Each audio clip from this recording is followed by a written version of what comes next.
Hello, જય માતાજી. કેમ છો બધા? તો ફરી પાછા આપણે આવી ગયા છીએ આપણો નવો વ્લોગ લઈને.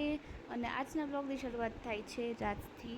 રાત્રે આપણે મૂળાની ભાજી બનાવવાની હતી. મારે તો હતો મંગળવાર, મૂળા ગૌરીનો, તો મારે જાગરણી હતું અને આપણે બનાવવાની હતી મૂળાની ભાજી, જે ખાલી પપ્પા પૂરતી જ બનાવવાની હતી. પપ્પા મમ્મી બેને જ જમવાનું હતું.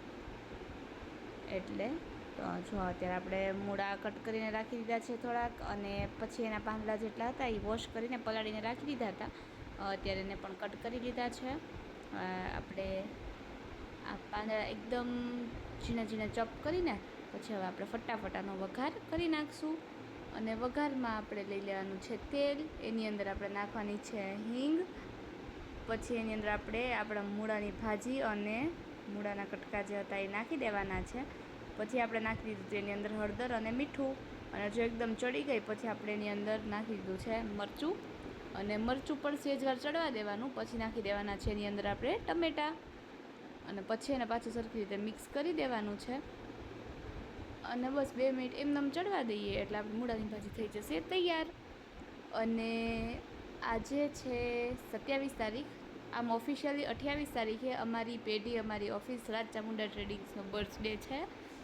અમે આજના જ દિવસે 28 તારીખના દિવસે પેઢી શરૂ કરી હતી, મારા પપ્પા અને મારા બાપુજીએ બે મળીને. તો અમે દર વર્ષે આવી જ રીતે એકદમ જોરોશોરોથી અમારી પેઢીનો બર્થડે સેલિબ્રેટ કરીએ છીએ. જોઈ શકો છો તમે, ઓફિસ આવી મસ્ત અમે ડેકોરેટ કરીએ છીએ. આ છે અમારી ઓફિસ. બાપુજી જો સામે મંદિરે દીવા કરતા હતા, એ મારા બાપુજી છે. જો એકદમ મસ્ત ડેકોરેટ કરી નાખી હતી ઓફિસ. અને સવારના વહેલા 5 વાગે બધા જ અમારી આખી રાજ ચામુંડા ફેમિલી, પપ્પા, બાપુજી, ભાઈ, મારા બધા બીજા કાકા, બધા મળીને સવારે ફટાકડા ફોડે. જો આવી રીતે આ નજારો જ જોવા જેવો હોય છે. યાર્ડમાં કોઈ આવું પેઢીનો બર્થડે આવી રીતે સેલિબ્રેટ નથી કરતું, અમે એક જ કરીએ છીએ. જો આવી રીતે કંઈક હતું આજનું સેલિબ્રેશન.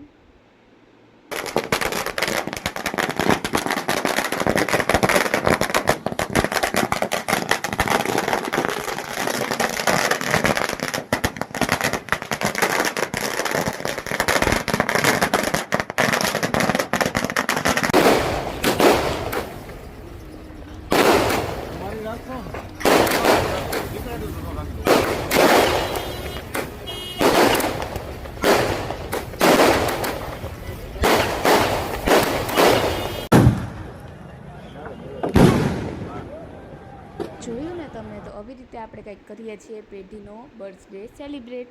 અને જો બપોરે બનાવવાનું હતું વટાણા બટેટાનું શાક. તો એની માટે આપણે કુકરમાં મૂકી દીધું છે તેલ. આમાં બસ હિંગ નાખી દઈશું. હિંગ નાખીને પછી વટાણા અને બટેટા બે એડ કરી દેવાના છે. પાછું મીઠું, હળદર બે નાખીને થોડી વાર માટે ચડવા દેશું. અને આજે પાછા અમારા બધા કાકાને લઈને પપ્પાને બાપુજી રાત્રે જશે બહાર જમવા. આજના દિવસો મસ્ત આખો દિવસ બધા એન્જોય કરે, આખું ફેમિલી. એટલે આજે તો એ લોકોનો દિવસ છે. બધાએ એટલી મહેનત કરી છે અને આટલા આગળ વધ્યા છીએ.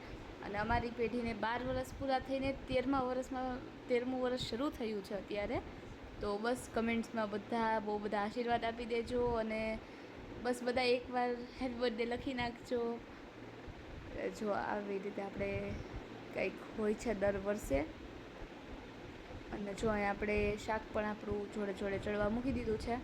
સરખી રીતે મિક્સ કરીને ચડવા મૂકી દેવાનું. અને એક સાઈડ ફટાફટ આપણે ત્યાં ટમેટું સુધારી લેવાનું છે.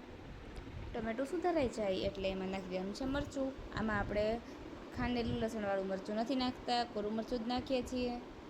એટલે કંઈ ખાંડવાનું તો હતું નહીં મરચું. તો બસ ટમેટાં સુધારી લીધા છે. અને જો આ સાઈડ આ બે થોડી વાર આપણે ચડવા દીધું હતું એમનું. હવે આપણે આની અંદર મરચું નાખી દઈશું. તીખાસ પ્રમાણે જેટલું તમે તીખું જમો એટલું મરચું નાખવાનું. બસ જો મરચું નાખીને એને સરખી રીતે મિક્સ કરી દેવાનું છે. અને થોડીક જ વારમાં આપણે ડાયરેક્ટ નાખી દેવાના છે એની અંદર ટમેટાં. અને પછી ટમેટાં ચડી જાય એટલે નાખી દઈશું થોડું એવું પાણી. પછી પાછું મિક્સ કરીને પછી સરખું પાણી નાખી દઈશું.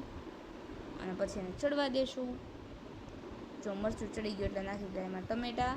તો ટમેટાને પણ ઘડીક વાર માટે આપણે ચડવા દઈશું. સરખી રીતે મસ્ત એકદમ મિક્સ કરી લેશું. પછી જો અહીંયા આપણા ટમેટાં પણ ચડી ગયા છે. એટલે હવે આપણે આની અંદર એડ કરી દેવાનું છે પાણી. પહેલાં થોડુંક એવું એડ કરીને એને સરખી રીતે પહેલાં એકવાર મિક્સ કરી દઈશું. અને પછી પાછું થોડું પાણી ઉપરથી એડ કરશું. આટલું તો થઈ જ ગયું છે, હજી થોડું એવું પાછું નાખી દેશું અને પછી કરી દેવાનું છે ઢાંકણું બંધ. બસ that's it for today's video ગમ્યો હોય તો પ્લીઝ ચેનલને લાઇક, શેર અને સબસ્ક્રાઈબ કરજો અને પ્લીઝ કમેન્ટ્સ કરવાનું ન ભૂલતા. બાય બાય, જય માતાજી.